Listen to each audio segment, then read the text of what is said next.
ঈদুল আজহার চেতনায় উদ্বুদ্ধ হয়ে দেশ ও জনগণের কল্যাণে আত্মনিয়োগ করতে সকলের প্রতি আহ্বান জানিয়েছেন প্রধানমন্ত্রী শেখ হাসিনা।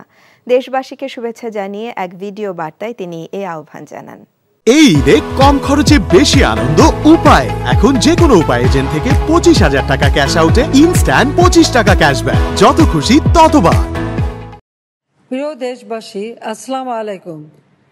বছর ঘুরে আবার আমাদের মাঝে ফিরে এসেছে পবিত্র ঈদুল আজহা। আপনাদের ঈদুল আজহার শুভেচ্ছা জানাচ্ছি। ঈদ মোবারক। ঈদুল আজহার শিক্ষা ধারণ করে আসুন আমরা ত্যাগের মহিমায় উজ্জীবিত হয়ে দেশ ও দেশের মানুষের কল্যাণে কাজ করি। পবিত্র ঈদুল আজহা আমাদের সকলের জীবনে বয়ে আনুক অনাবিল আনন্দ, সুখ, শান্তি ও স্বাচ্ছন্দ্য। সবাই ভালো থাকুন, সুস্থ থাকুন, নিরাপদ থাকুন। ঈদ মোবারক।